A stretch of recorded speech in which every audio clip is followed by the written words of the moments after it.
Hola de nou. Avui anem a començar amb l'edat moderna.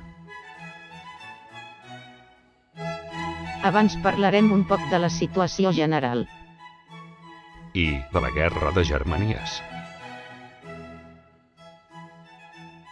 El descobriment d'Amèrica va canviar la política internacional i València va perdre l'important paper que havia ocupat en el segle anterior.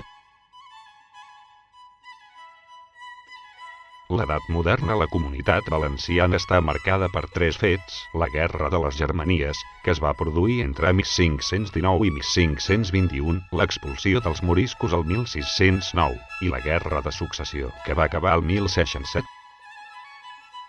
La guerra de les Germanies. Al començament del segle XVI els gremis d'artesans es van organitzar en germanies, o germandats per a defensar els seus interessos enfront dels nobles, que controlaven les principals activitats comercials.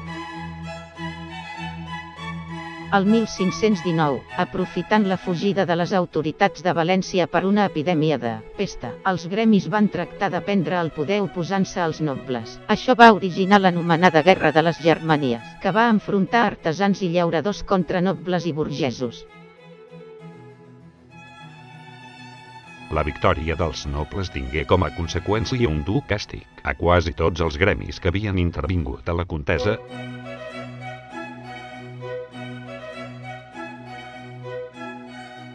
A continuació anem a aprendre més sobre els gremis. En un mapa mental. Que podeu trobar a l'enllaç que hi ha al blog. A treballar.